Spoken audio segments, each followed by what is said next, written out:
I was hoping the slightly sharper point on the bick would, well, it has a little bit. I wanted to open it up just a touch. But in some ways I think the hole is just not going to work with that.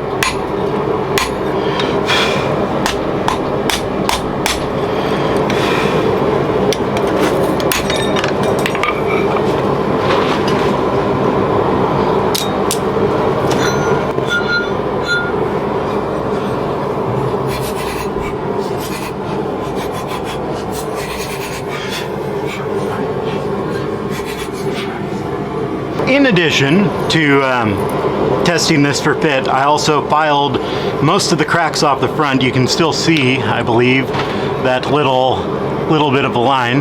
That is a very surface level crack. I expect before it's all said and done that will be just kind of worked out or flake off or something. But now we're ready to start on this diggy slicey mushroom knife blade. Yay. Normally your first step would be to establish, whoa, that's not holding anything. Establish the shape of the tip that you want. This being split is pretty much there already.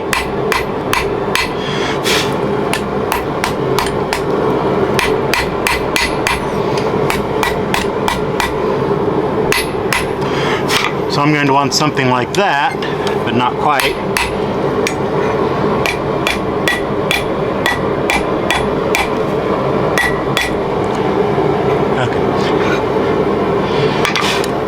Small problem.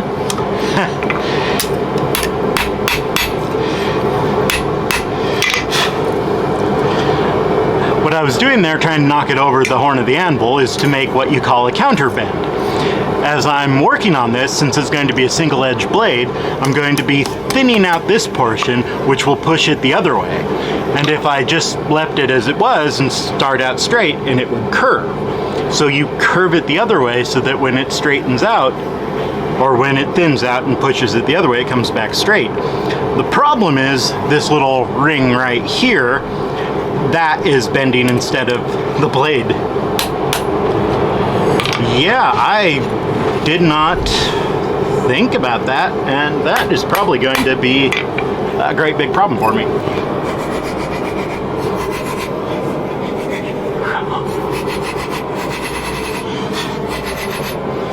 My current plan is just to make the blade and then redo that part and try to get it round and even and make it kind of nice.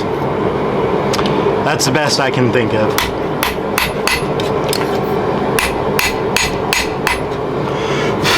I'm going to start, though I probably shouldn't, with the spine here. This is going to be the back edge of my knife, and I'm going to work it into a bit of a distal taper where it starts out fairly thick and then gets thinner as it gets to the end. Though I do not want it to get too thin, as this isn't going to be like a slicing knife, though it does need to be sharp to cut mushrooms cleanly. Mushroom flesh being very, well, not terribly resilient, typically. However, it will be digging into the ground, digging into old rotten logs, so it needs to be fairly robust.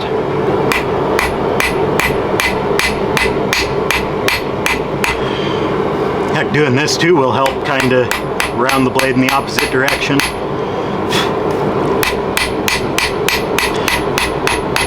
Now when you're doing a double-edged blade, it's very, very important to keep things balanced. So you work both sides evenly, work it, you know, from the left, from the right. But with the spine of the blade, essentially it's supposed to be relatively flat, and the taper going towards the tip as opposed to the edge. Now all of this is just excuse and BS, don't listen to me. I don't know what I'm talking about, I'm just guessing. Okay, that is very, very mild, but I think when all is said and done, that will work.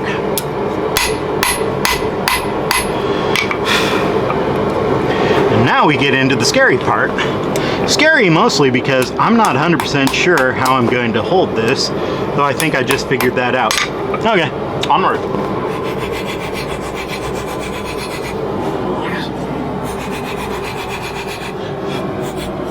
Man, that heat goes out so quick on these little ones. Okay.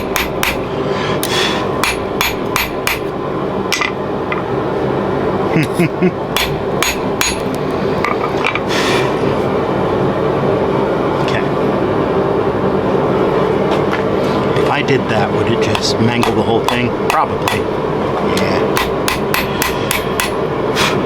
If I want a choil, I can carve one in with the file later on. Okay.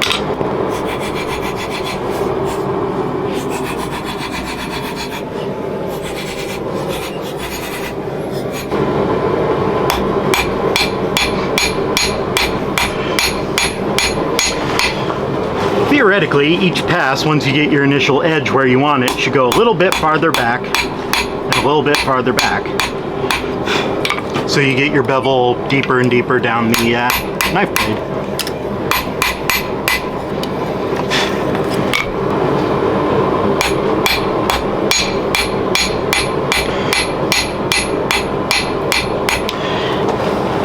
Hammer blows should overlap, so each one's moving a bit of what the last one moved, I guess you'd say.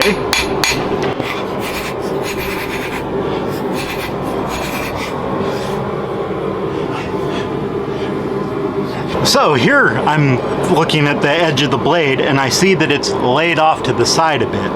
Not in that the metal itself bends to the side, but that I have put more of a bevel on this side than on the other. So this will be the part that really needs the work. Or possibly just a higher angle as I'm holding it. Once again, my lack of practice with bevels comes back to bite me.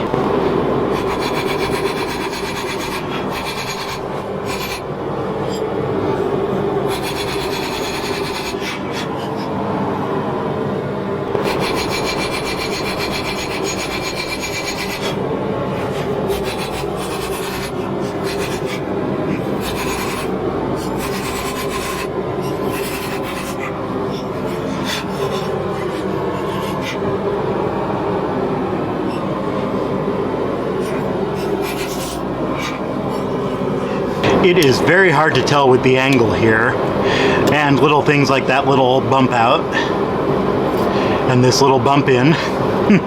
But most of this I think has roughly the shape that I wanted it to.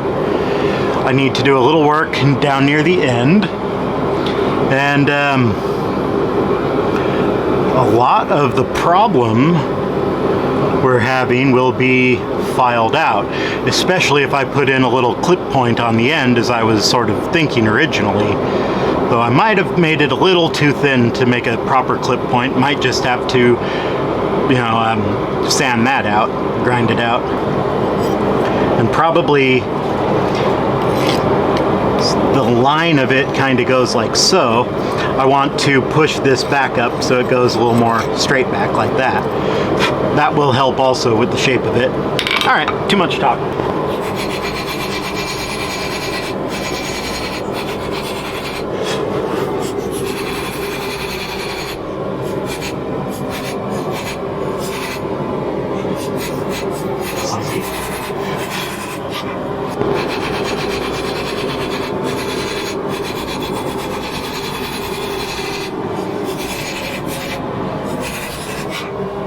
Still need more work on that back end. And on the whole, the blade is kind of spiraled.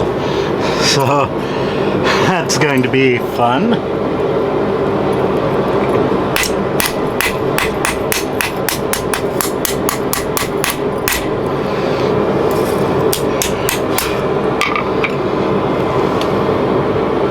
Yep, damnation, it's still all screwy.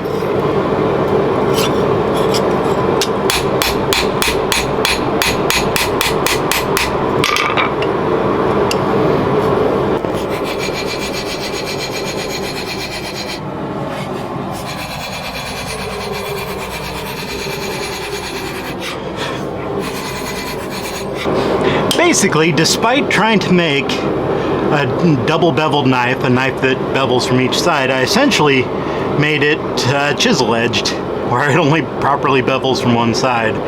That's why the whole thing looks twisted.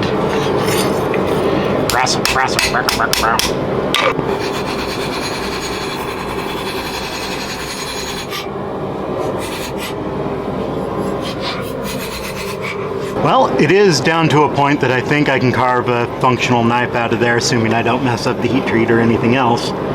Shit. Besides, there's no telling how much it'll warp and heat treat and all of that. Alright, so now I'm going to heat it up and work on that chunk.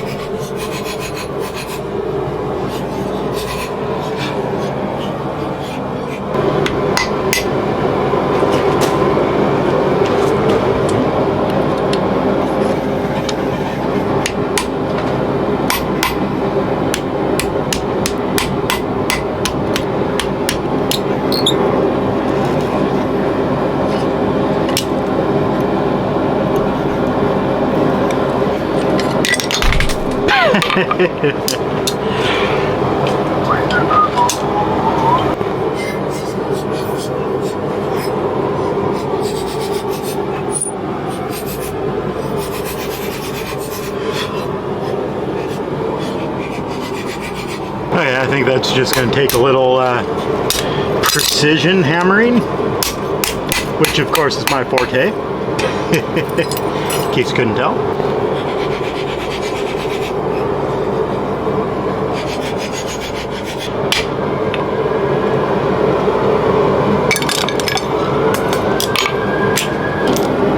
This is one of those situations where you just keep trying until something works, pretty much.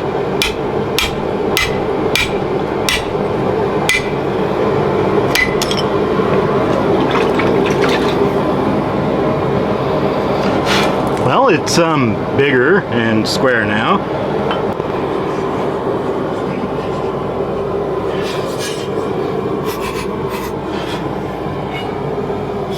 Sadly, just grabbing it in two tongs and bending it the way I want it seems to be the most effective strategy.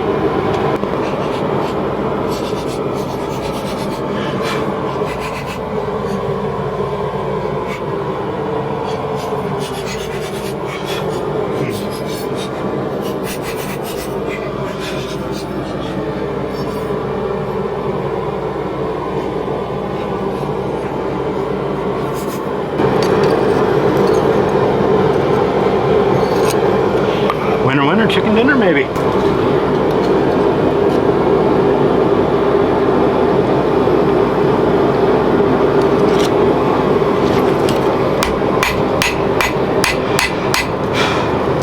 Normally, you'd put the thing to keep your hand from sliding up the blade on the blade side of it, but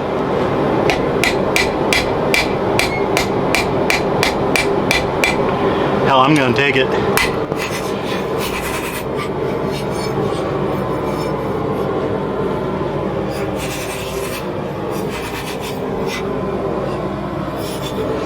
And do a little more work on that handle to get that cleaned up a touch. And then, as ugly as it is, we'll go from there.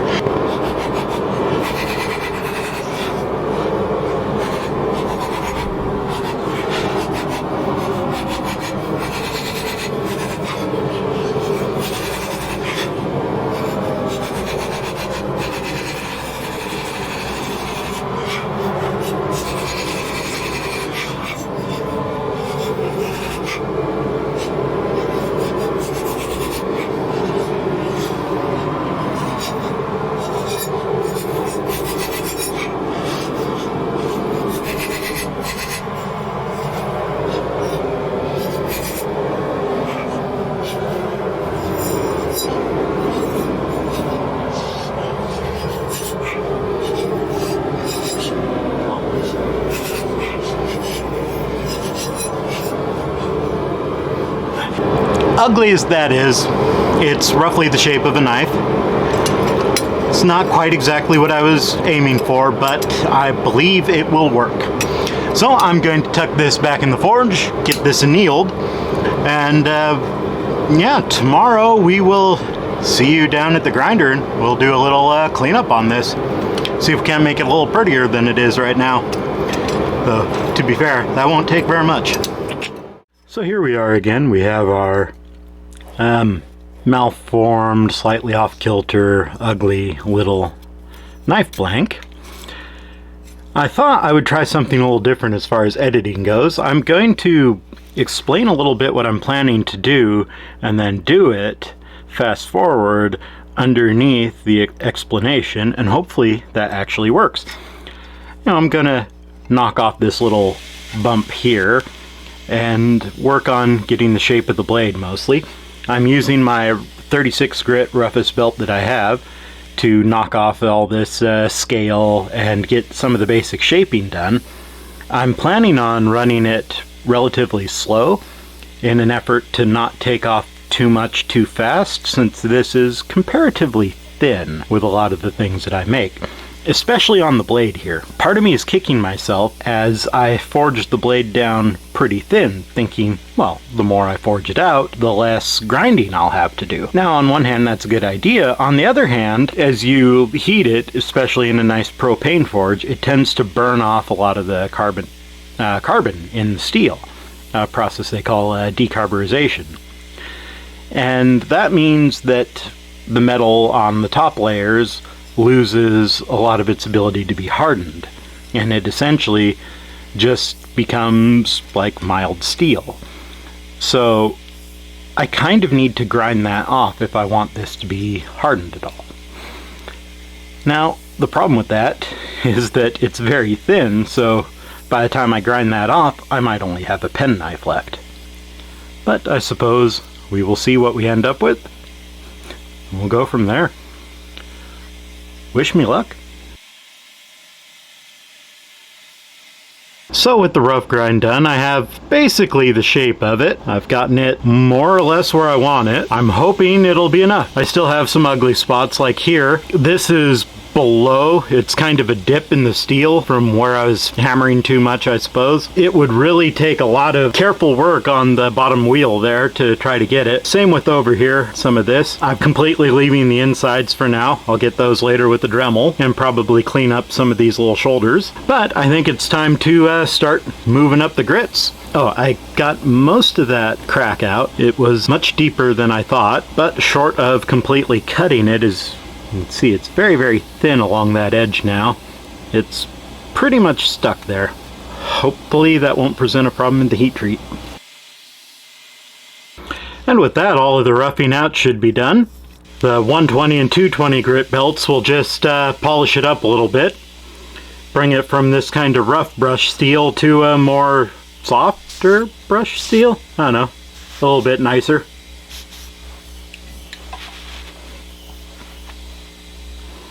I wonder if it still balances right in the middle. Oh, hey, look at that. I had assumed that I would be grinding so much more off the blade than the back end that the balance would shift. But right now it's sitting right in the hand. Cool, onward.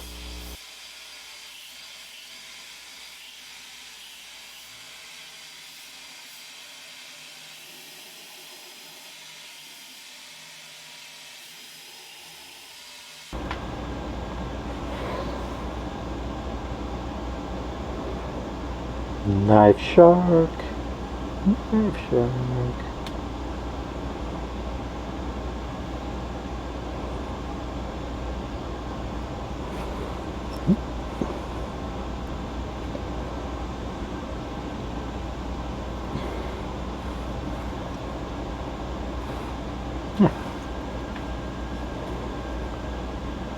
So I think I have that up to a workable place where I could theoretically sharpen the blade, assuming it gets hard. One more step I want to do. I want to knock the outside edges off this handle here to make it a little bit smoother and easier to grip. Maybe not off the back of the blade, but definitely off the parts that, even though it'll be covered, it'll be rubbing against the cover. I want to get rid of it. And I'm going to use this belt here and the contact wheel down here. That's enough for my need. I can rub on it and not get cut. Alright, Off to the vise for a little Dremel work to finish this up a bit.